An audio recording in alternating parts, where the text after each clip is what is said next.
The rain was a silver curtain drawn across a city of glass and shadows, and Elian was a ghost slipping through its folds.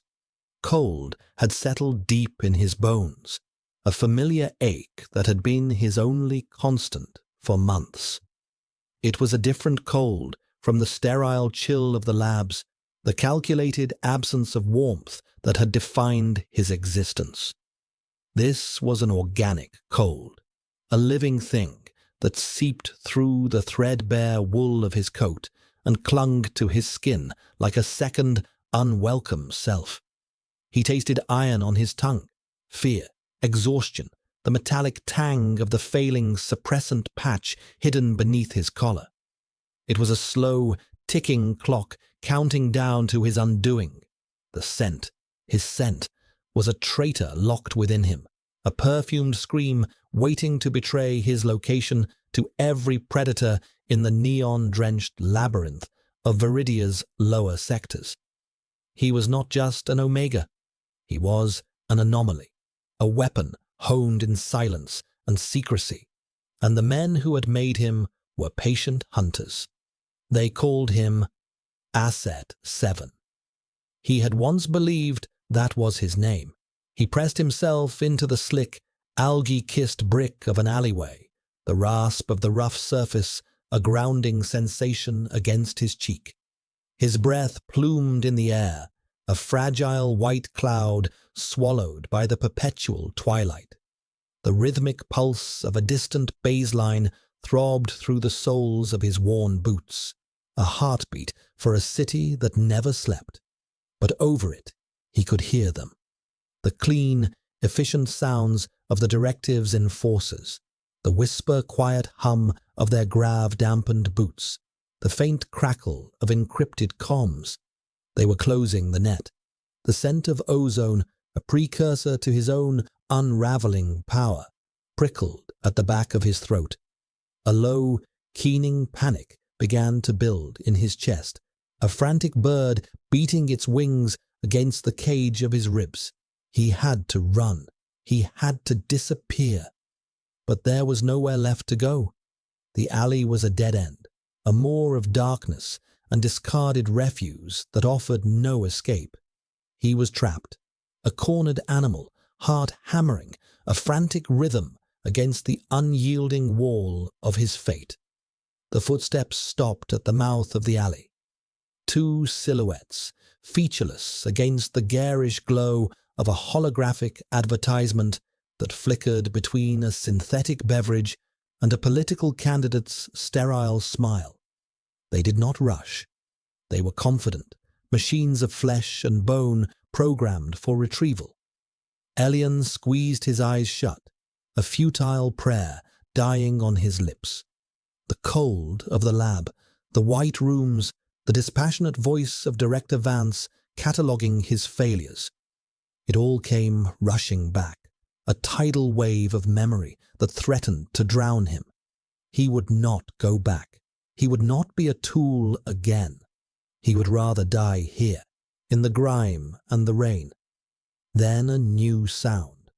A third set of footsteps, heavier than the others, deliberate and unhurried. They did not hum with grav tech.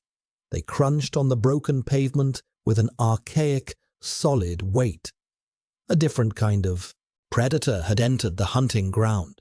The two enforcers turned, their postures shifting from confident hunters to wary sentinels.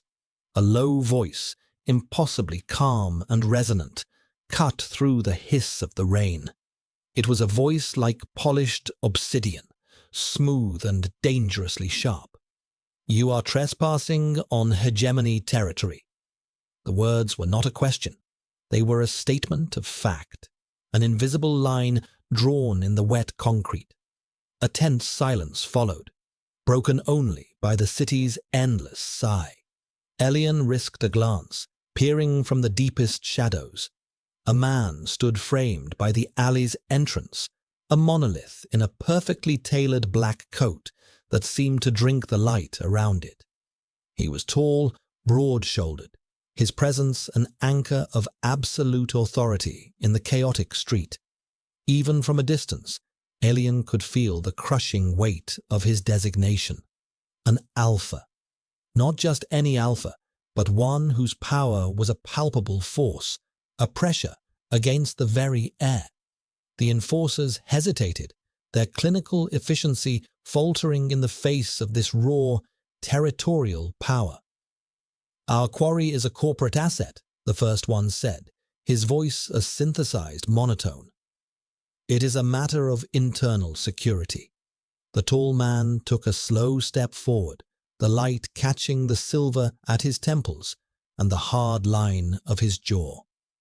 "Everything in this sector," he said, his voice dropping to a near whisper that carried with terrifying clarity, "is a matter of my internal security." The confrontation was swift, brutal, and silent. There was no shouting, no exchange of fire, just a blur of motion, the sickening crunch of bone, and the dull thud of two bodies hitting the pavement. The tall man straightened his coat, not a single drop of rain seeming to mar its perfect surface. He stood there for a long moment, a statue of quiet lethality, before his gaze swept the alley and landed, with unnerving precision, on Elian. The panic that had been a frantic bird in Elian's chest became a block of ice. He was exposed. He was found. The alpha began to walk toward him, each step a final, inexorable beat of a funeral drum. The air grew thick, charged with a scent that cut through Elian's failing suppressants and the city's miasma of exhaust and decay. It was the scent of cold iron, ancient pine forests cloaked in winter mist, and something else, something akin to the clean, sharp smell of ozone after a lightning strike. It was a scent of absolute, uncompromising control. Elian flattened himself against the wall, trying to make himself smaller to vanish into the brick. The alpha stopped a few feet away, his shadow engulfing him completely. He didn't look at Elian with the clinical appraisal of the directive's handlers or the feral hunger of the alphas in the lower sectors. His eyes, the color of storm clouds, held a calm, possessive curiosity, like a connoisseur examining a rare, broken artifact. "Asset 7, the alpha said, his voice a low rumble. Knew. Of course, he knew. "The directive's little ghost. They've made quite a mess trying to find you." Elian's throat was too tight to speak. His whole body trembled, a symphony of fear and exhaustion. The suppressant patch chose that exact moment to give its last gasp. A wave of heat washed over him, and a faint, fragile scent began to bleed into the air around him. Rain-soaked earth, crushed jasmine petals, and the electric hum of a secret he had guarded with his life. It was a scent of vulnerability, of a deep, aching loneliness. The alpha's nostrils flared almost imperceptibly, his gaze intensified, a flicker of something primal and ancient in their grey depths. He took the final step, closing the distance between them until Elian could feel the heat radiating from his body. He reached out, not with violence, but with a slow, deliberate motion, and his gloved fingers brushed against Elian's jaw. The touch was electric, a shock that bypassed skin and muscle to strike a chord deep within Elian's bones. It was a touch that claimed, an instinct, buried and brutalized by years of conditioning, stirred within him.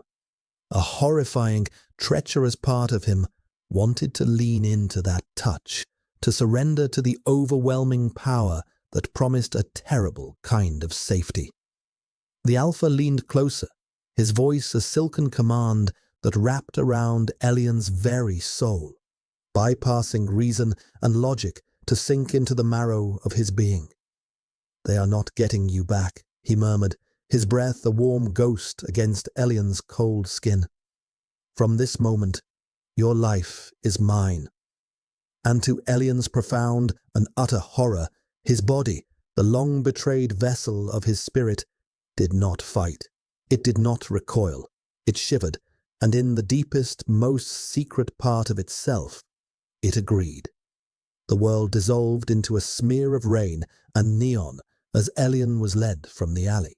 The Alpha's hand was a firm, possessive brand on the small of his back, guiding him toward a sleek, black vehicle that materialized from the shadows like a phantom. It was an armored sedan, its surface a matte finish that absorbed light and sound, a moving piece of the night itself. The doors opened with a silent pneumatic hiss, revealing an interior of cool leather and polished chrome, a stark contrast to the grime Elian had been living in. It was another cage, he thought, just a more luxurious one. As he was ushered inside, the city's chaotic symphony was instantly muted, replaced by a profound, humming silence. The door closed, sealing them in a bubble of controlled quiet. The Alpha settled beside him, the space suddenly feeling impossibly small. His scent, no longer diffused by the rain, was an intoxicating, suffocating presence. Cold iron and winter pine, a fortress of a scent that promised both protection and imprisonment. Elian huddled against the opposite door, trying to maintain a sliver of distance, a futile gesture of defiance. The car moved with an unnatural smoothness, gliding through the rain-slicked streets. Elian watched the city bleed past the tinted window, a watercolor of blurred lights and faceless crowds. He was leaving one prison, only to enter another. He had no illusions about his rescuer. This man, this Alpha, was Kalen Voros, the head of the hegemony, the most powerful criminal syndicate in Viridia. Elian had heard the name whispered in hushed, fearful tones. A man who ruled his empire with the same cold precision as the directive ruled its labs. He had not saved Elian out of kindness, he had acquired him. The thought sent a fresh wave of cold dread through him. He was an asset. He had always been an asset. The name had changed, but the function remained the same. "You are cold," Kalen stated, his voice calm and even. He didn't look at Elian, his gaze fixed on the city flowing past them.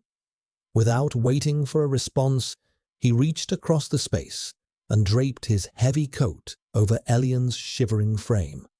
The fabric was impossibly soft, lined with something that felt like sable, and it carried the full, undiluted weight of Kalen's scent. It was overwhelming. Elian flinched, but the warmth that seeped into him was undeniable, a treacherous comfort that his body craved, even as his mind screamed in protest. The coat was a claim, a mark of ownership. He was being scented, branded. A primal part of his Omega biology, long suppressed and starved, responded with a shameful tremor of acceptance. He hated it. He hated himself for it. They ascended, leaving the grimy lower sectors behind and rising into the pristine, sterile heights of the city's Spire district. The rain here seemed cleaner, washing over panes of crystalline glass that stretched for miles into the bruised twilight sky. The car docked at a private skyport, a platform suspended thousands of feet above the ground. The doors of the penthouse slid open to reveal a space that was less a home and more a monument to power and control. The floors were polished black marble, reflecting the cold, recessed lighting like a dark, still lake. The furniture was minimalist, all sharp angles and monochrome colors. A floor-to-ceiling window made up one entire wall, offering a breathtaking, godlike view of the sprawling city below. There were no photographs, no books, no clutter. It was a space as meticulously controlled and emotionally barren as the man who owned it. A man with a severe face and the posture of a soldier stood waiting for them. His scent was muted, disciplined, a beta. "Reese," Kalen acknowledged with a slight nod. "Prepare a room, medical supplies, and food." Reese's gaze flickered to Elian, a brief, unreadable assessment, before he nodded crisply. "Sir." He moved with the same quiet efficiency as the directive's enforcers, but there was a loyalty in his bearing that was different, more personal. Kalen guided Elian further into the vast, silent space. His hand was still on Elian's back, a constant, possessive pressure. "You will be safe here," Kalen said, the words echoing slightly in the cavernous room. "The directive cannot reach you." Safety. The word was a bitter irony. He was a bird in a gilded cage, and the bars were just as strong whether they were made of steel or chrome. "What do you want from me?" Elian's voice was a rough whisper, raw from disuse and fear.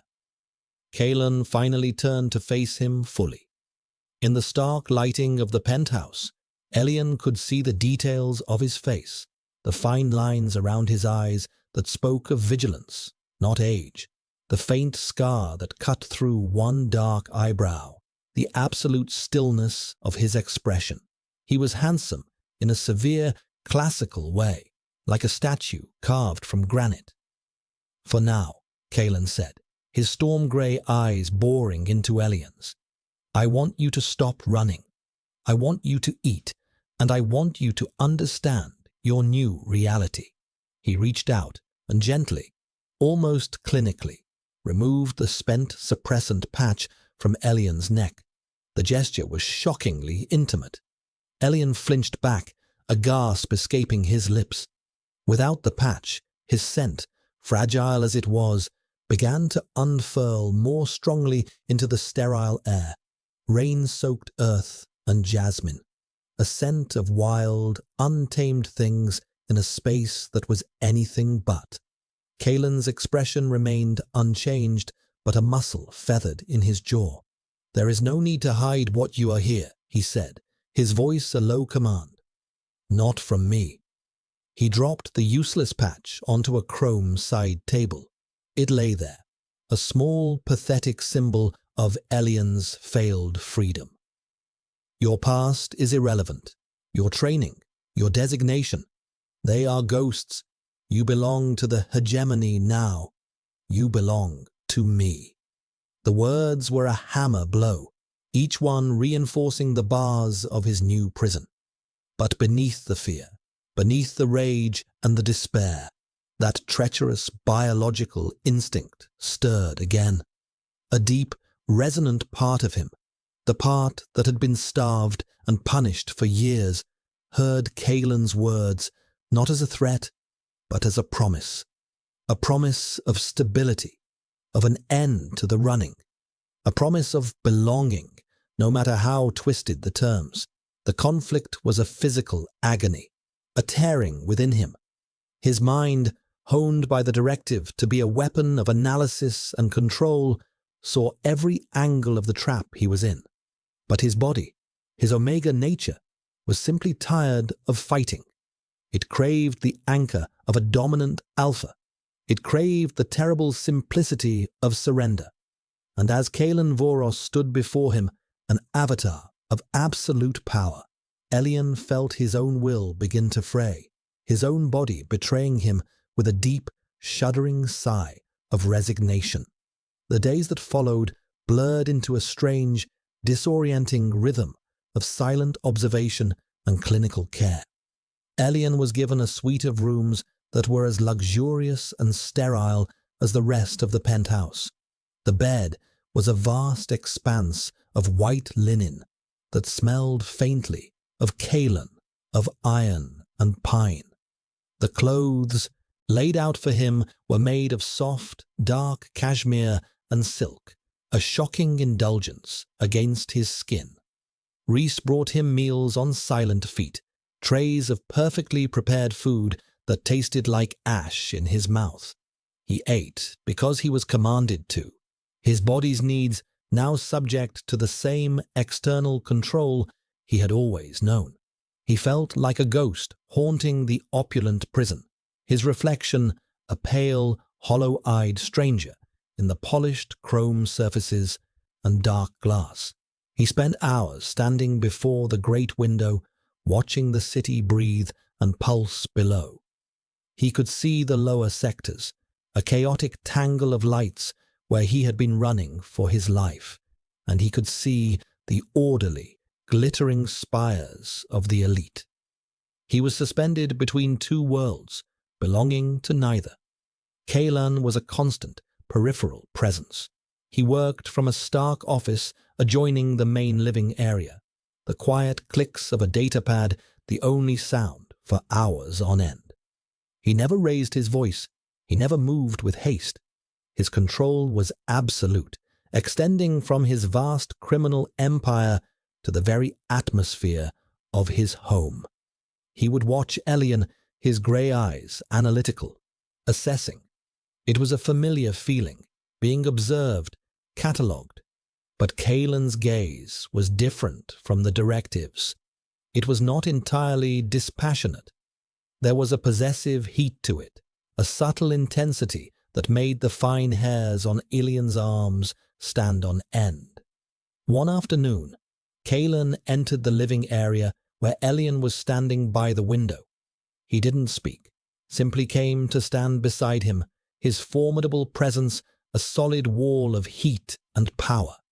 They stood in silence for a long time, watching the sky traffic weave intricate patterns of light in the deepening dusk. "Tell me about your ability," Kaylan said finally, his voice a low murmur that didn't disturb the quiet. The question was direct, stripped of any pretense. Elian stiffened. His ability was the core of his trauma, the reason he was both valuable and broken. It was a form of tactile empathy, a psychic resonance that allowed him to feel the emotions, memories, and physical sensations of others through touch. The directive had weaponized it, forcing him to interrogate prisoners, to sift through their minds for information, a process that left him drowning in their pain and terror. "There is nothing to tell," Elian whispered, his gaze fixed on the city below. "It is a flaw, a malfunction." Kaylan made a soft, dismissive sound. "The directive does not invest millions in a malfunction. They saw a tool. I see a weapon." The words were cold, pragmatic. Elian's heart sank. He had been right. He was just another acquisition, a more potent piece to be placed on Kaylan's chessboard. "I will not be your weapon," Elian said, the words tasting of a defiance he barely felt. Kaylan turned his head, his gaze pinning Elian in place. "You will be what I require you to be," he stated, not with anger, but with the unshakable certainty of a man who has never known his will to be defied. "But unlike them, I understand that a finely tuned instrument requires proper care." He took a step closer. The proximity was dizzying. Kaylan's scent wrapped around him, a complex and potent thing. Elian's own scent, now free of suppressants, involuntarily thickened in the air, the jasmine note becoming sharper, a scent of anxiety and a deep, instinctual plea. "They broke you," Kaylan continued, his voice softer now, almost hypnotic. "They took a rare and beautiful thing and tried to hammer it into the shape of a common tool. They starved your instincts, denied your nature. They taught you to fear yourself." He lifted a hand, and Elian flinched, bracing for a blow that never came. Instead, Kaylan's fingers gently brushed a strand of pale hair from Elian's forehead.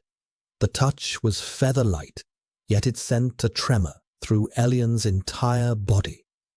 "Here," Kaylan murmured, his eyes holding a strange, dark fire. "You will not be broken further. You will be reforged." That night, the nightmares came for him. Not the usual vague terrors of being chased, but sharp, vivid memories of the training room at the directive, the white walls, the one-way mirror, the chair with its cruel restraints. He was a child again, small and terrified, and Handler 4 was placing an object in his hand, a cold metal locket. "Tell me what you feel," Asset 7, the handler's voice, devoid of all emotion, echoed in his mind. He remembered the sickening rush as the locket's history flooded him. The grief of the woman who had worn it, the sharp, sudden terror of her death in a skimmer crash, the lingering echo of her love for a man whose face he could almost see. The emotions were a torrent, too vast and violent for his young mind to contain. He screamed, a raw, desperate sound of a soul being torn apart. He woke with a choked gasp, tangled in the cool linen sheets, his body slick with a cold sweat. The scream had been real. The bedroom door slid open, and Kalen was there, a dark silhouette against the dim light of the corridor. He moved to the bedside with that same unnerving calm, his presence a mountain of stability in the wreckage of Ilian's terror. "A memory," Kalen stated, his voice a low rumble. Elian couldn't speak. He could only tremble, caught in the phantom grip of the past. He curled into himself, a desperate attempt to hold his fragmented pieces together. Kalen sat on the edge of the bed. The mattress dipped under his weight, a solid, grounding reality. He did not touch him, not at first. He simply sat there, his presence a silent watchtower. "Breathe," he commanded softly. The order was so simple, so fundamental, that Elian found himself obeying without thought. He dragged in a shuddering breath, then another. After a long moment, Kalen spoke again.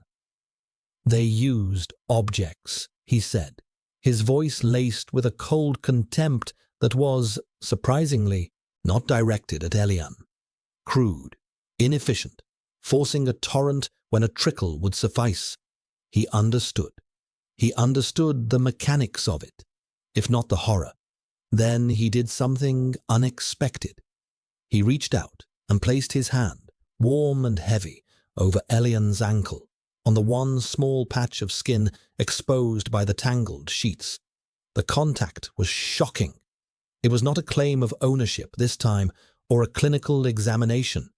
It was just touch, and through it, Elian felt a flicker of Kalen's own inner world. It wasn't a flood, not like the locket. It was a tightly controlled, almost imperceptible echo. He felt a deep, resonant calm, a foundation of unshakable control. But beneath it, buried so deep it was almost undetectable, was something else, a flicker of cold fury, a profound, ancient anger directed not at him, but at the memory of his tormentors, and deeper still, a strange, lonely quiet, a vast echoing emptiness that mirrored his own. The surprise of it was so profound that it shattered the grip of the nightmare. His trembling slowly subsided, replaced by a stunned, wary stillness. Kalen had let him feel that. He had offered a glimpse behind the granite facade, a sliver of his own tightly guarded self. It was a strategic move, Elian's mind insisted. A way to build trust, to manipulate him. But his body, his instincts, interpreted it differently. It was a gesture of profound intimacy, an alpha sharing a piece of his inner territory. It was the most disarming thing anyone had ever done to him. Kalen withdrew his hand, the warmth lingering on Elian's skin. "Sleep," he said, the word a soft command. He rose and left the room, the door hissing shut behind him, leaving Elian alone in the quiet darkness, more confused and unsettled than ever before. The fragile truce established by Kalen's unexpected gesture held for several days. A quiet, tense pattern emerged. Elian would wake, the ghost of nightmares clinging to him, and find that Kaelin had already been awake for hours, a silent sentinel in his glass tower. They would share the morning meal in silence, the space between them charged with unspoken questions. Kaelin began to leave datapads for Elian on the low table in the living area. Not hegemony business, but literature, poetry, histories of worlds beyond Viridia. It was a subtle, calculated offering. He was not just feeding Elian's body. He was attempting to engage his mind, to draw him out of the shell of his trauma. Elian read them, his starved intellect latching onto the words, the rhythms, the escape they offered. It was another form of control, he knew, a gentler one, but control nonetheless. Yet he could not deny the small, fragile seed of gratitude that took root within him. No one had ever offered him a poem before. He had only ever been given orders. One afternoon, Kaelin called him into his office. The room was even more austere than the rest of the penthouse, dominated by a single, massive desk of black obsidian and a bank of holographic displays that showed shifting streams of data. Kaelin gestured to a chair opposite his own. It was the first time Elian had been invited into this inner sanctum. He sat, his posture rigid, his hands clasped tightly in his lap. Kaelin didn't speak immediately. He simply watched Elian, his grey eyes seeming to catalogue every flicker of anxiety, every subtle shift in his breathing. "Your scent has stabilized," Kaelin observed, his tone clinical. "It is stronger." Elian's cheeks flushed with heat. He was acutely aware of his own fragrance now, the way it filled the space around him. It felt like a constant, mortifying confession of his Omega nature. It was the scent of rain and jasmine, but with a new, deeper note emerging, something warm and sweet like honeyed tea. It was a scent of settling, of a body slowly, reluctantly, accepting its new environment. "The suppressants damaged your system," Kaelin continued, leaning back in his chair. "The directives doctors were butchers. It will take time for you to heal fully." He steepled his fingers, his gaze unwavering. "I have had my own physicians review your file, the one I acquired from the wreckage of their retrieval team." Elian's blood ran cold. Kaelin had his entire history, every brutal experiment, every recorded failure. He was completely exposed. "They believe your ability can be refined," Kaelin said, ignoring Elian's distress. "The overload you experience is a result of a lack of control. They trained you to open the floodgates, to drown in the signal. They never taught you how to listen to the whispers." He slid a small, smooth grey stone across the polished surface of the desk. It stopped directly in front of Elian. "Pick it up." Elian stared at the stone. It was an order, a test. The memory of the locket, of the overwhelming psychic agony, rose in his throat like bile. "No," he whispered, his voice shaking. "I can't." Kaelin's expression didn't change, but his voice was laced with an unyielding steel. "You can, and you will. That is an order, Elian." The use of his name, not his designation, was a deliberate, calculated strike. It made the command personal. Trembling, Elian reached out, and his fingers closed around the stone. It was cool and smooth, featureless.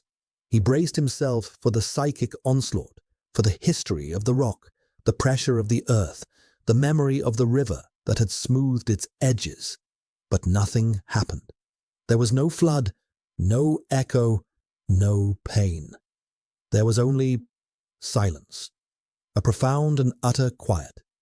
He looked up at Kaelin, his eyes wide with confusion.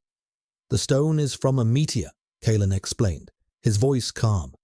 "It has no terrestrial history, no connection to this world's emotional resonance.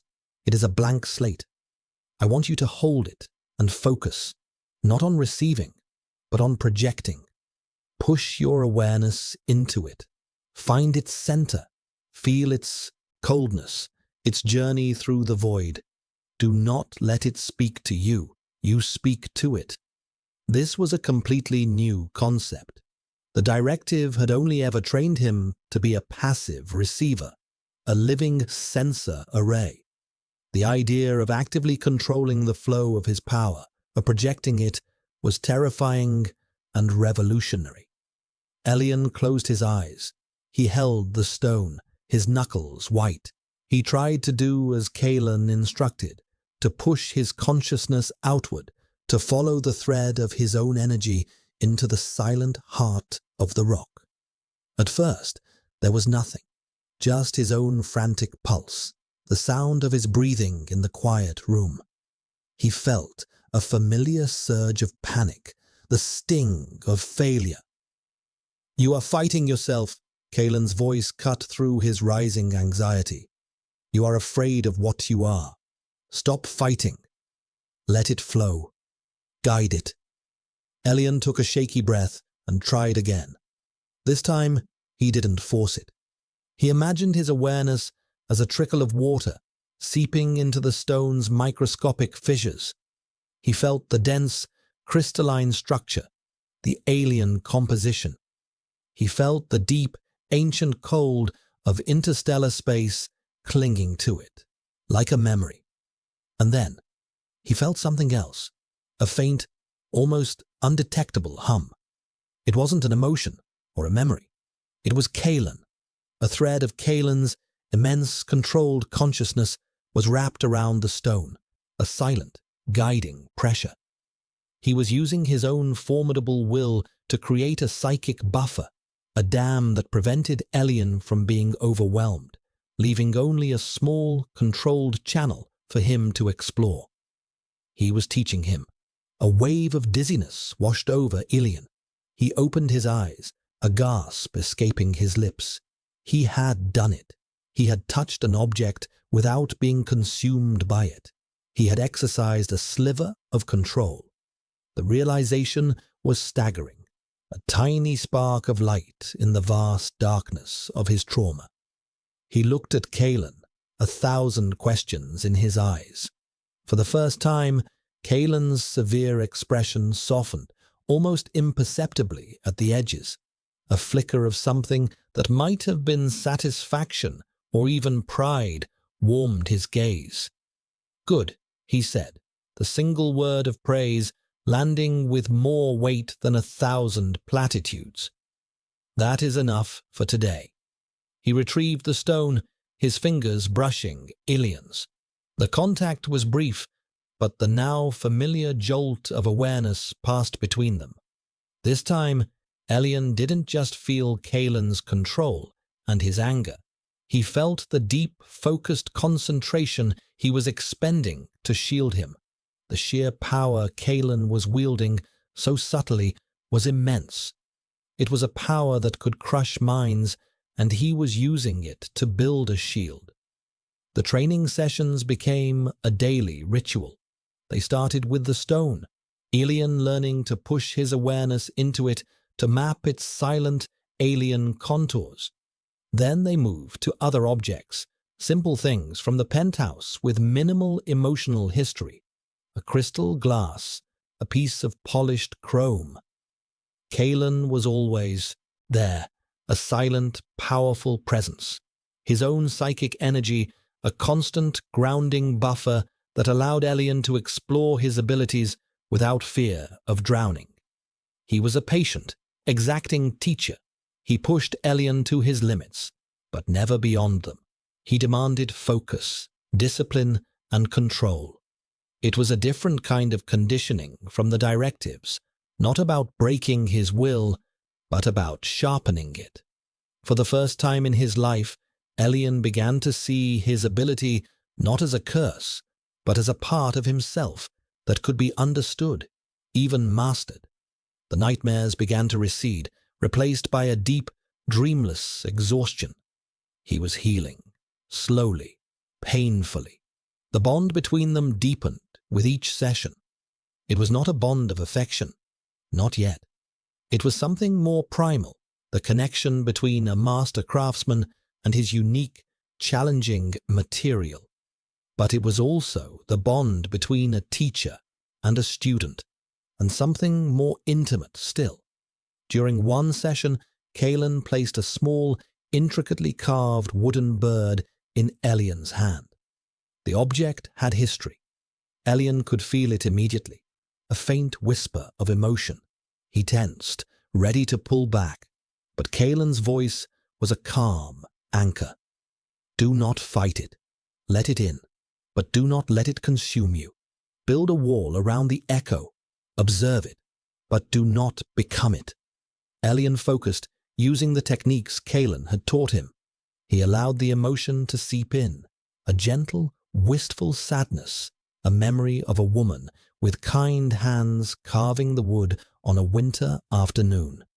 He observed the feeling, catalogued it, and then, with a surge of effort, he pushed it back, containing it within the object. He opened his eyes, breathing heavily, a sheen of sweat on his brow. He had done it. He looked at Kalen, expecting the usual stoic nod of approval. Instead, he saw a strange, unguarded expression on the alpha's face. Kalen was staring at the wooden bird in Elian's hand, a profound, aching sadness in his eyes. It was a crack on the granite facade, a glimpse of a deep, ancient wound. Reaching out on pure instinct, Elian did something he never would have dared to do before. He placed his free hand on Kalen's arm. The moment his skin touched the fine wool of Kalen's suit jacket, he felt it, a jolt of pure, undiluted grief. Not from the bird, but from Kalen himself. He saw a flash of an image, the same kind hands he'd felt from the carving, now pale and still. A woman's face, serene in death. Kalen's mother. The grief was a chasm, a void so vast and cold it stole Elian's breath. This was the source of the lonely quiet he had felt before, the reason for the obsessive control. It was a fortress built around a heart shattered long ago. Kalen flinched back as if burned, his mask of cold composure slamming back into place. He snatched the bird from Elian's hand, his jaw tight. "The session is over," he said, his voice clipped and harsh. He turned away, presenting Elian with his formidable back, a clear and absolute dismissal. But it was too late. Elian had seen. He had touched the source of the alpha's pain, and in that shared moment of vulnerability, the dynamic between them had irrevocably, terrifyingly shifted. The aftermath of the revelation was a suffocating silence. Kalen retreated behind his walls of granite composure, becoming more remote and unreadable than ever. He cancelled their training sessions, immersing himself in the endless streams of data on his holographic displays. He was a king on a throne of ice, and the brief thaw Elian had witnessed was frozen over once more. The distance was a physical ache in Elian's chest. He had grown accustomed to the intense focus of their sessions, to the strange, anchoring presence of Kalen's psychic shield. Without it, he felt adrift, the silence of the penthouse pressing in on him. The glimpse he'd had into Kalen's soul, that profound, bottomless grief, had changed everything. He no longer saw just a powerful alpha who owned him. He saw a man as broken and scarred as himself, a man who had simply found a more effective way to build a cage around his pain. Elian found he couldn't be still. He paced the length of the vast living area, the city lights a dizzying, indifferent tapestry below. He felt a desperate need to shatter the silence, to force a reaction, any reaction, from the man in the next room. He was an asset. He was a possession. But for a fleeting moment, he had been something more. He had been a confidant, a witness to a truth Kalen kept hidden from the world. He couldn't go back to being just an object in a collection.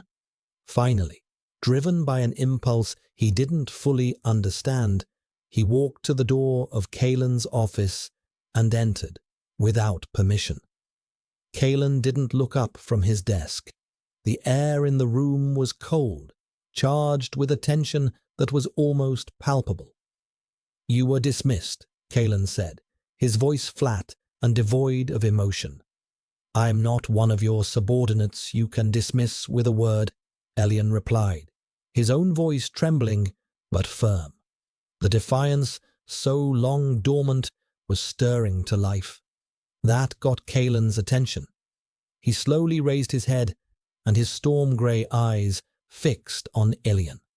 The sheer force of his displeasure was a physical blow. "Do not mistake my patience for permission," he said, his voice a low, dangerous growl. "You are here because I allow it. You breathe because I will it. Do not forget your place." The threat was clear, the line drawn. But Elian had touched his grief. He had seen the scared boy hiding inside the powerful man, and the fear that had defined his life was, for the first time, less powerful than the surge of empathy he felt. "Your mother," Elian said, the words soft but relentless. The bird was hers. Kalen's face became a mask of stone. He rose from his chair, a slow, menacing movement. He was a mountain of controlled fury, and Elian was a fool standing in the path of a new avalanche. "You will not speak of her," he commanded, each word a chip of ice. He crossed the room in 3 long strides, his shadow falling over Elian, drowning him. He backed Elian against the wall, his hands planting on either side of Elian's head, caging him. The proximity was overwhelming. The scent of iron and pine was sharp, laced with the acrid tang of anger. "You think because you felt a shadow of something. You understand," he snarled, his face inches from Elian's. "You are a child, playing with forces you cannot comprehend. That ability of yours is a violation, a parasite that feeds on the pain of others." The accusation struck home, a cruel echo of his own deepest fears about himself. Tears pricked at Elian's eyes, hot and shameful. "Is that what I did?" he whispered, his voice breaking. "Did I feed on your pain?" Kalen's fury seemed to falter at the sight of Elian's genuine distress. The rigid line of his shoulders relaxed fractionally. He stared down at Elian, his expression a turbulent war of anger, pain, and something else, something confused and raw. "You," he started, then stopped, a muscle working in his jaw. His gaze dropped to Elian's lips, and the anger in his eyes was replaced by a dark, consuming fire of a different nature. The atmosphere in the room shifted, the cold fury transmuting into a volatile, dangerous heat.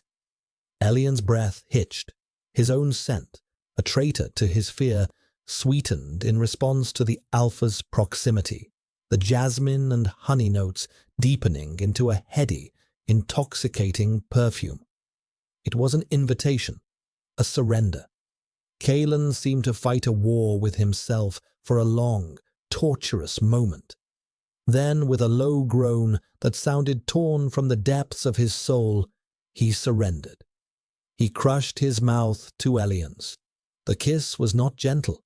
It was a brutal, desperate collision, a release of all the tension that had been building between them for weeks. It was a kiss of anger and grief and a fierce, undeniable possession. Kalen's lips were hard, demanding, and Elian, to his shame, met the kiss with a matching desperation. He was drowning, and this was the only solid thing in a world of ghosts and shadows. His hands came up to fist in Kalen's shirt, clinging to him as the kiss deepened, softened, changed. The anger bled away, replaced by a raw, aching need. Kaelin's hands left the wall, one sliding to the back of Elian's neck, tangling in his hair, the other settling on the small of his back, pulling him flush against the hard lines of his body. Elian could feel the frantic, heavy beat of Kaelin's heart, a wild rhythm that belied his controlled exterior. Through the kiss, through the press of their bodies, Elian felt the truth of him, not just the grief, but the profound, crushing loneliness. He was a man ruling an empire from a solitary peak, and he was starving for a touch that was not born of fear or duty. When they finally broke apart, they were both breathing heavily, their foreheads resting against each other. Kaelin's eyes were closed, his expression one of profound, weary pain. "This is a mistake," he rasped, his voice thick with emotion. "I am not a kind man, Elian. I take what I want. I destroy what threatens me." Elian's fear was still there, a cold knot in his stomach, but it was overshadowed by a fierce, reckless certainty. "You are also the only person who has ever looked at me and seen something worth reforging, not just using," he whispered. He raised a trembling hand and traced the scar on Kaelin's eyebrow. "You hide your own pain behind walls of control. You think I don't understand that?" Kaelin opened his eyes.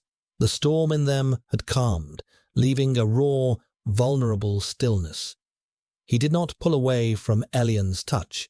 He leaned into it, a barely perceptible movement that was a confession in itself. In that moment, the lines of owner and possession, of captor and captive, blurred into something infinitely more complex and dangerous.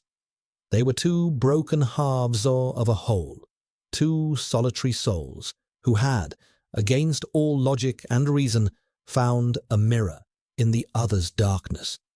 The silence that fell between them now was not empty. It was filled with a fragile, terrifying new possibility. The kiss shattered the sterile order of their existence.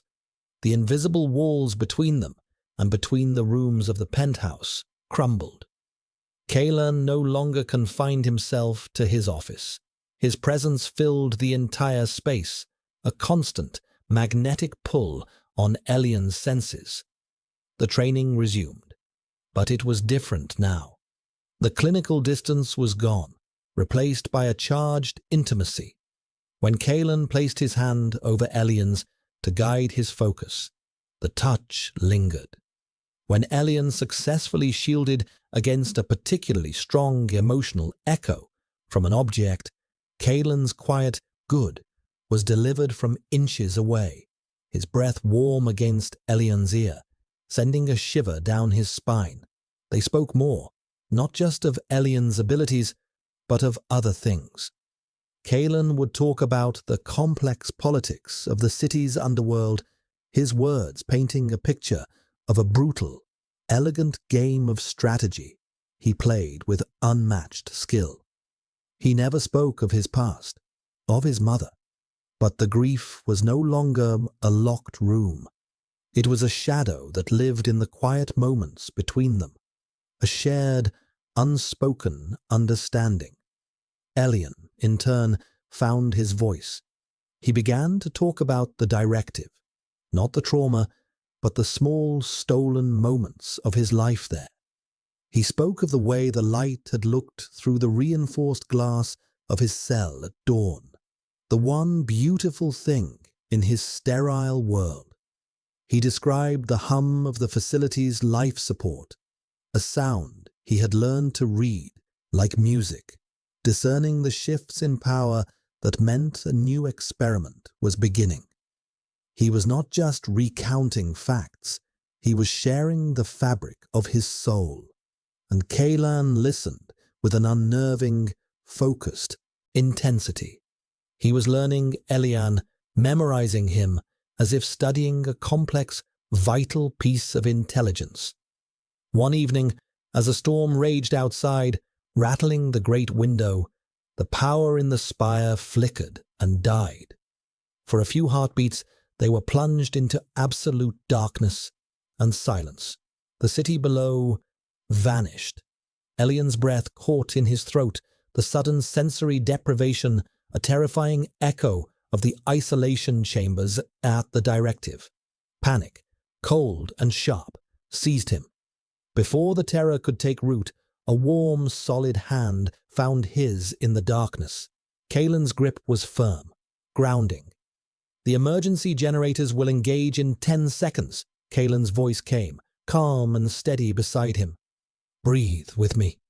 He squeezed Elian's hand, a silent command. Elian focused on the feeling of Kalen's strong fingers intertwined with his, on the sound of the Alpha's slow, even breathing. He matched his own to it, dragging air into his tight lungs. In, out, in, out. The panic receded, beaten back by the simple, profound anchor of Kalen's presence. The lights flickered back on, bathing the room in their cool, white glow. Kalen was looking at him, his expression unreadable in the stark light. He did not release Elian's hand. "They used darkness," he stated, his voice a low, dangerous rumble. It wasn't a question. He knew. Elian could only nod, his throat tight. "To amplify," he managed to whisper. "To make me more receptive." A cold, lethal fury settled in Kalen's eyes. It was the same fury Elian had felt from him before, but this time it was not buried. It was a visible, chilling force. "They will pay for what they did to you," he said, his voice soft, but carrying the weight of an unbreakable vow. Every last one of them. In that moment, Elian understood a fundamental truth about Kalen Voros. His possessiveness was not just about control, it was about protection. He protected what was his with a ferocity that was absolute and terrifying. And Elian, whether he had chosen it or not, was now his. The thought should have been horrifying, but instead, a strange, warm sense of security spread through his chest. For the first time in his life, someone's anger was not directed at him, but for him. It was a shield, forged in the fires of Kalen's own dark past. The fragile peace of their isolated world was not destined to last. One morning, Reese entered the living area, his usually stoic expression tight with urgency. "Sir," he said, his voice low, "there's been an incident. A hegemony warehouse in the industrial sector. It was a clean hit, professional, no survivors." He placed a data pad on the table. Kalen picked it up, his face impassive as he scanned the report. But Elian, now attuned to the subtle shifts in the Alpha's psychic field, felt the spike of cold, controlled rage. He moved to stand behind Kalen, looking at the images on the screen. The destruction was precise, targeted, and on the main wall of the gutted warehouse, spray-painted in stark white, were two symbols, the official crest of the directive, and beneath it, a number. 7. Elian felt the blood drain from his face. It was a message, a declaration of war. They knew where he was. They were not just coming for him, they were willing to tear down Kalen's entire empire to get to him. "They're goading you," Elian whispered, his voice shaking. "They want you to overreact, to expose your position." Kalen set the datapad down, his movements calm and deliberate. He turned to face Elian, his grey eyes like chips of flint. "They have made a critical error in judgment," he said, his voice dangerously quiet. "They believe you are my weakness, a liability to be exploited." He reached out and cupped Elian's jaw, his thumb stroking his cheek. The touch was possessive, defiant. "They fail to understand," he continued, his gaze burning with a fierce, cold fire, "that you are not my weakness, you are my reason. and they have just declared war on the very heart of my territory. The penthouse transformed. What had been a quiet, sterile sanctuary became the nerve center of a silent war. Hegemony lieutenants came and went, their faces grim, their movements efficient. Reese was a constant presence at Kalen's side, coordinating defenses, relaying orders. Kalen himself was a figure of pure, focused intensity. He moved through the storm of activity with an unnerving calm, his mind a razor-sharp instrument, dissecting the directive's strategy, anticipating their every move. Elian was not sidelined. He was brought into the center of it all. Kalen had him sit in on the strategy meetings, listening to the reports, observing the flow of information. "You know how they think," Kalen told him, his voice low as they stood before a holographic map of the city. "You were raised in their machine. Your insight is valuable." For the first time, Elian's past was not a source of trauma to be overcome, but a strategic asset to be utilized. He was not being asked to be a psychic weapon, but a strategist, an analyst. He found himself speaking up, his voice quiet but steady. He pointed out patterns in the directive's movements that the others missed. Their preference for surgical strikes, their reliance on psychological warfare, their utter disregard for collateral damage. He could predict their next move because he understood the cold, brutal logic that drove them. He knew Director Vance's mind.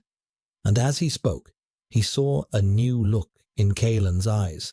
Not just possession, not just desire, but respect. He was seeing Elian not as a fragile Omega to be protected, but as a capable, intelligent partner. The realization was empowering, a quiet revolution in his soul. He was not just Kalen's. He was his own. The directive's next attack came 2 days later. It wasn't a physical assault. It was something far more insidious. A powerful psychic pulse, broadcast from a hidden location, washed over the city. It was targeted, a frequency tuned specifically to Elian's unique neural signature.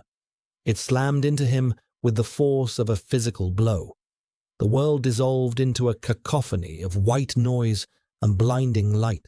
The voices of the directive's handlers echoed in his skull. Trigger words, strings of numbers, fragments of his conditioning designed to shatter his mind and reduce him to the compliant asset he once was. Asset 7, report. Asset 7, comply. Asset 7, failure is not an option. He collapsed, crying out, his hands flying to his head as he fought against the invasive, overwhelming signal. Kalen was at his side in an instant. He pulled Elian into his arms, shielding him with his body, his own powerful psychic presence a bulwark against the assault. "Elian," his voice was a lifeline in the storm. "Listen to my voice. Focus on me. Block them out." But the signal was too strong, too specific. It was a key designed for the locks in his mind. The white rooms were all around him, the smell of antiseptic, the cold touch of steel restraints. He was losing himself. "I can't," he gasped, his body convulsing. They're everywhere." Kalen's face was grim. He held Elian tighter, his expression one of fierce, desperate concentration. "You are not Asset 7, he growled, his voice a resonant command that vibrated through Elian's bones. "That is a name they gave a tool. Your name is Elian. You are an Omega of the hegemony. You are mine." He pressed his forehead against Elian's, his eyes boring into him. "They built your cage, Elian. But I have given you the key. Use it. Show me the weapon they were so afraid of." His words, his proximity, the sheer force of his will acted as a focusing lens. Through the screaming chaos in his mind, Elian felt the anchor of Kalen's consciousness. He remembered the training, the stone, the wooden bird, the control he had fought so hard to learn. They built your cage, but I have given you the key. He took a shuddering breath and stopped fighting the signal. He stopped trying to block it out. Instead, he did what Kalen had taught him to do. He opened himself to it, not as a victim, but as an observer. He let the torrent of psychic energy flow into him, and with a monumental act of will, he seized control of it. He found the source, the broadcasting frequency, a single malevolent thread in the city's vast tapestry of energy. And he pushed back. He poured all of his pain, his rage, his fear, and his newfound strength down that psychic channel. He sent the directive a message of his own, a raw primal scream of defiance that he knew would feel like a spike of ice in the brain of every psychic they had on staff. The signal shattered. The white noise in his head vanished, replaced by a ringing silence. He was left trembling and exhausted in Kalen's arms. But he was lucid. He was whole. He had won. He lifted his head and met Kalen's gaze. The Alpha's eyes were wide with a fierce, burning pride. "I found them," Elian whispered, his voice hoarse. He pointed a trembling finger at a spot on the holographic map. "An abandoned comms tower in the old quarter. That's where they're broadcasting from. That's where Vance is." Kalen's expression hardened into a mask of lethal purpose. He looked at Reese.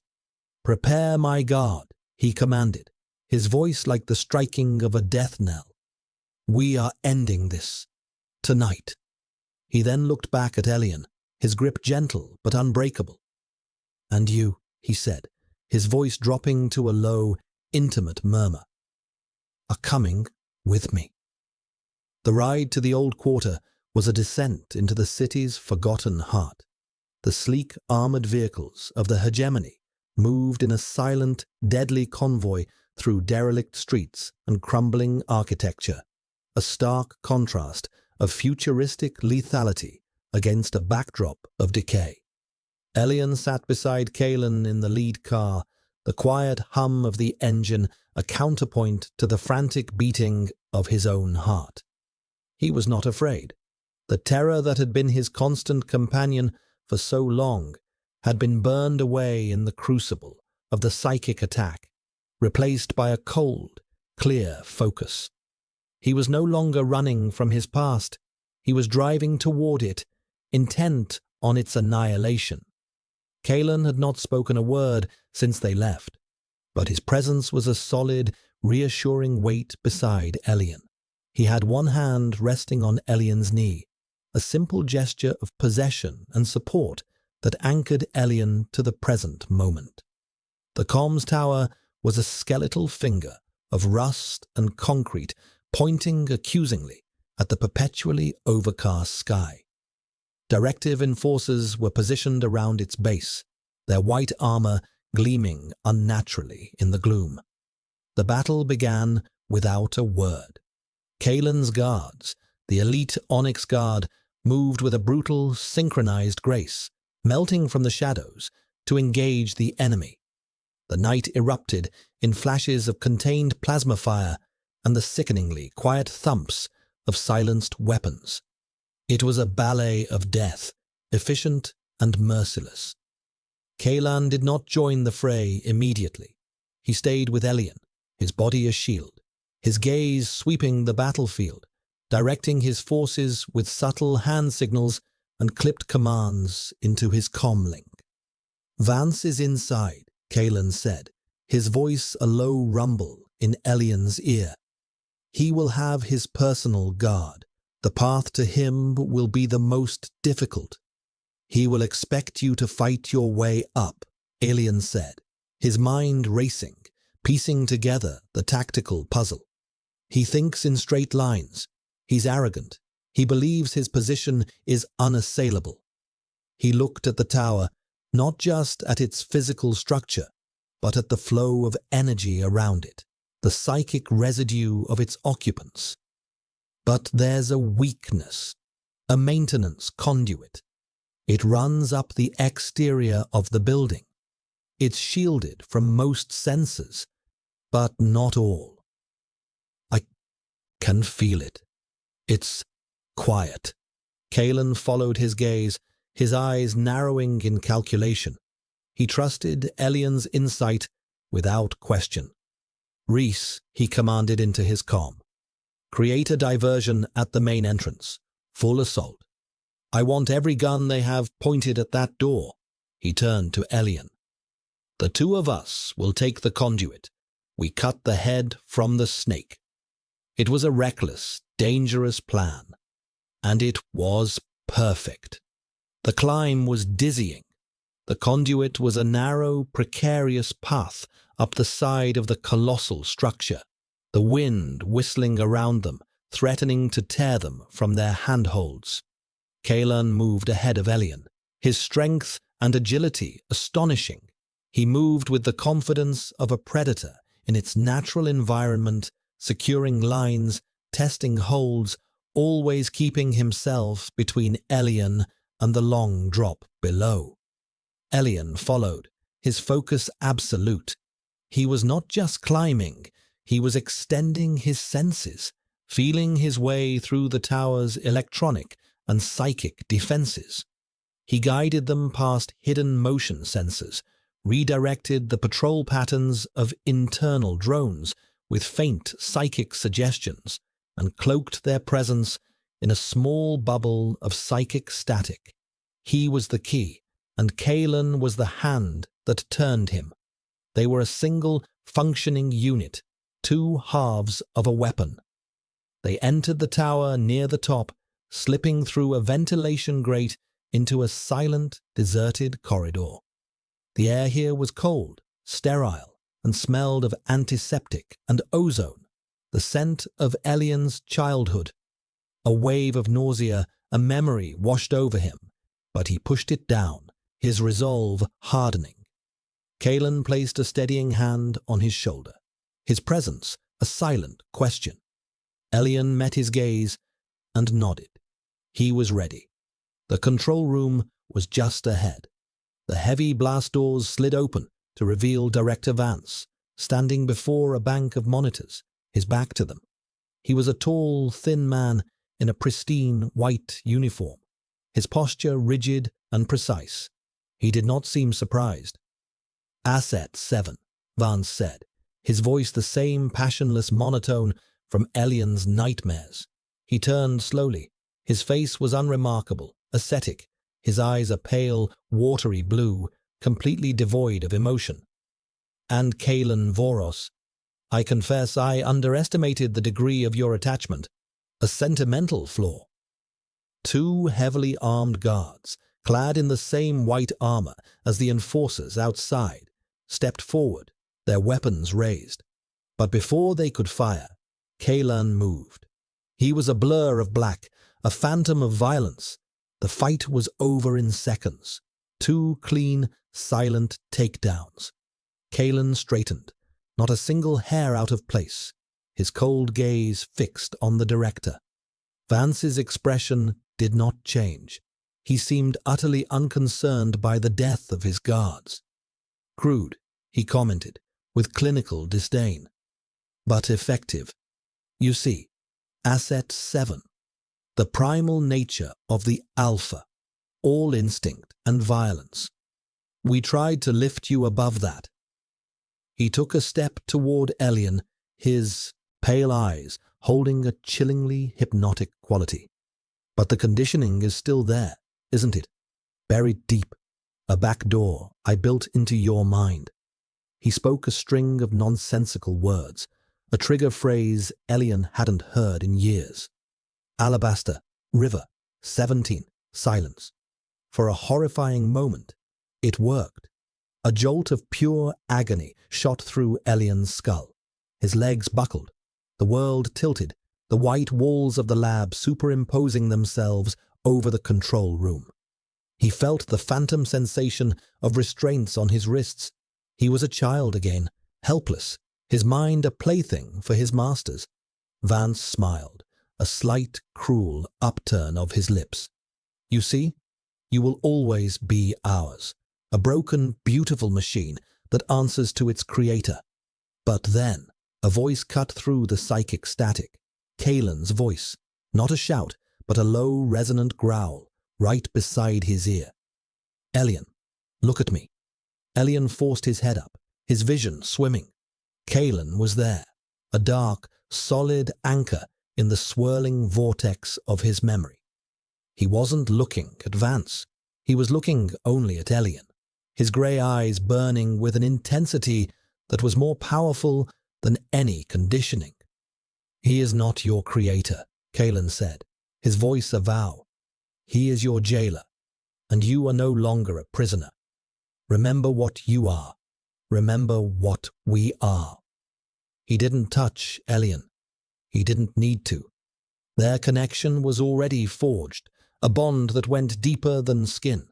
Elian felt Kalen's unwavering will, his cold, protective fury, his absolute belief in him. It was a shield, a sword, a key. The memories, the conditioning, the pain, they were all still there, but they no longer had power over him. They were just ghosts, echoes of a life that was no longer his. He straightened up, his eyes clearing. He looked at Director Vance, and for the first time, he did not see a figure of terrifying authority. He saw a small, hollow man, a man who feared emotion, who feared connection, who could only understand the world by dissecting and controlling it. He felt a surge of pity for him, and that pity was the final, liberating blow. My name, Elian said, his voice clear and cold, is Elian, and I am not a machine. He reached out, not with his hand, but with his mind. He didn't attack Vance. He didn't try to harm him. He simply opened the floodgates of his own soul and poured it into the director's barren mind. He gave him everything. The terror of the hunt, the cold of the alley, the warmth of Kalen's coat, the shock of their first kiss, the shared grief over a wooden bird, the pride of mastering his own power, the fierce, burning loyalty he felt for the alpha at his side. He gave Vance all the emotions the man had tried to strip from him, a lifetime of sensation and feeling in a single, overwhelming wave. Director Vance staggered back, his hands flying to his temples. His pale eyes widened in genuine, uncomprehending horror. For the first time in his life, he was feeling, and it was destroying him. He let out a thin, reedy scream as his meticulously ordered mind shattered under the onslaught of raw, unfiltered humanity. He collapsed, his body twitching, his mind lost in a labyrinth of emotions he could never navigate. A profound silence filled the room. It was over. Elian stood, breathing heavily, the psychic exertion leaving him drained but strangely cleansed. He was free. Kalen moved to his side, his hand coming to rest on the small of Elian's back, a gesture of silent, profound pride. He looked down at the catatonic form of Director Vance. I would have killed him, Kalen said, his voice a quiet admission. You gave him a fate far worse. You gave him a soul. He turned Elian to face him, his hands framing his face. His storm-grey eyes were filled with a raw, unguarded emotion that stole Elian's breath. It was awe. It was reverence. It was a love as fierce and uncompromising as the man himself. It's over, Elian whispered, a tear he didn't know he was holding back tracing a path down his cheek. Kalen caught the tear with his thumb. No, he murmured, his voice impossibly soft. It's just beginning. And then he lowered his head and kissed him, not with the desperate fury of their first encounter, but with the deep, soul-shaking certainty of a promise being sealed, a promise of a future they would build together, from the ashes of their pasts. The return to the penthouse was a journey through a different city. The rain had stopped, and the clouds had broken, revealing a sky bruised with the first hints of dawn. The neon lights seemed softer, less garish, their reflections shimmering on the wet streets like scattered jewels. Inside the armored car, the silence was no longer tense or uncertain. It was a comfortable, shared space. Kalen had not released his hand from Elian's, their fingers intertwined, a simple, solid connection that spoke more than words ever could. Elian leaned his head against Kalen's shoulder, the exhaustion finally settling deep into his bones. It was a good exhaustion, the depletion that comes after a battle hard won, not the soul-deep weariness of a life spent running. He felt the steady, powerful beat of Kalen's heart beneath his ear, a rhythm that was becoming as familiar and necessary as his own. The penthouse, when they arrived, was a wreck. The great window was spiderwebbed with cracks from a stray blast. Furniture was overturned, and the polished marble floor was scuffed and marred. It was a testament to the battle that had been fought, not just in the tower, but here as well. Rhys met them at the door, his face bruised and his uniform torn, but his posture was as rigid as ever. He gave Kalen a crisp nod. "The perimeter is secure, sir. The last of the directive's forces have been neutralized." His gaze flickered to Elian, and for the first time, Elian saw a glimmer of something beyond professional respect in the beta's eyes. It was a quiet acknowledgement, a recognition of his role in their victory.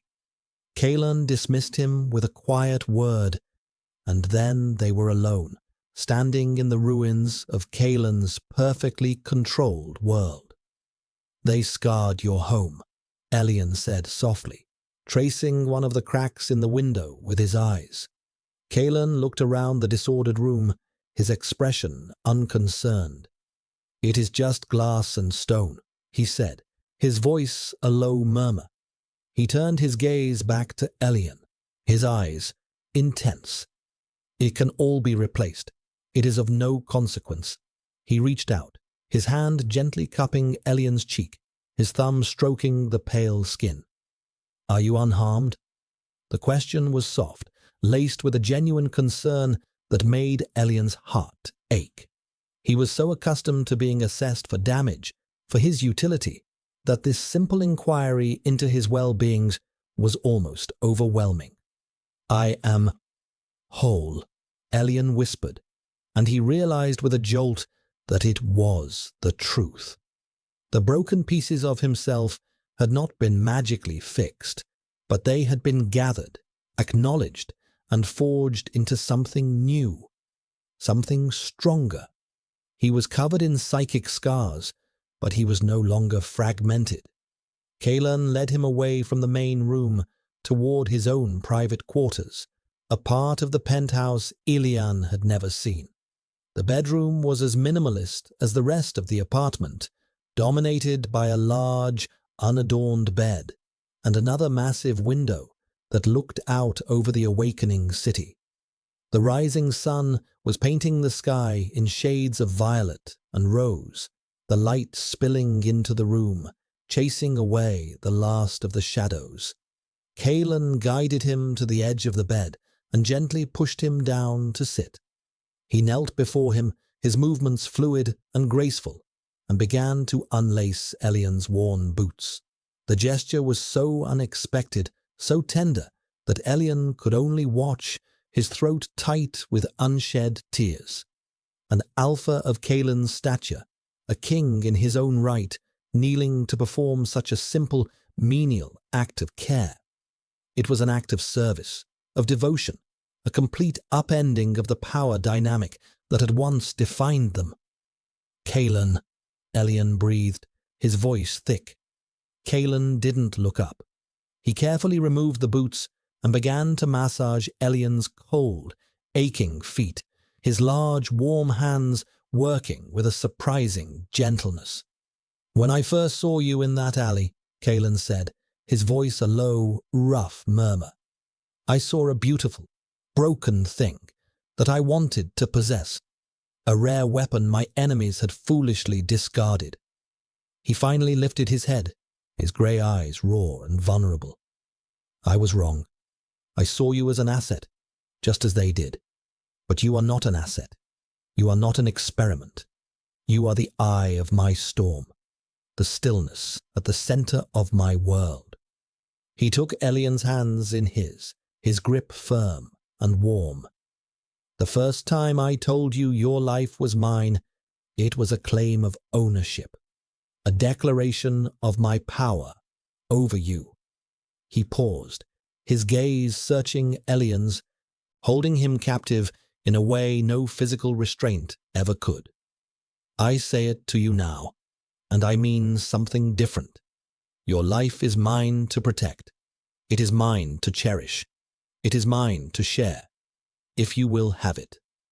The carefully constructed walls around Elian's heart, the last vestiges of his conditioning and fear, finally crumbled into dust.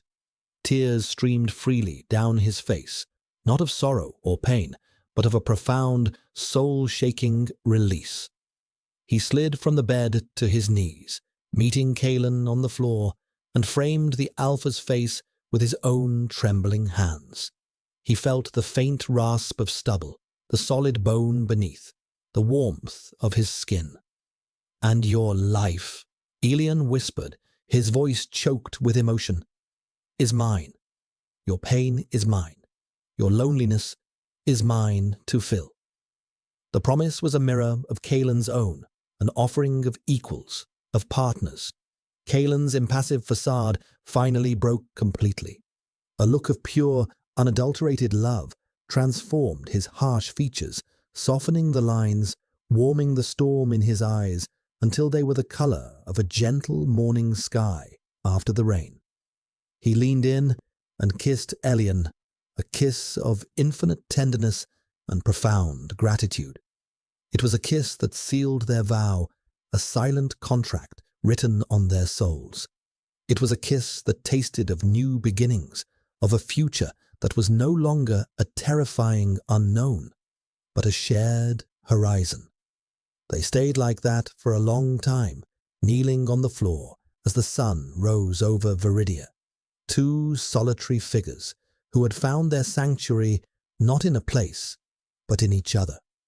The city below was still a labyrinth of glass and shadows, but for the first time, looking out at it from the heart of their shattered, beautiful cage, Elian felt not like a prisoner, but like he was finally, truly, home.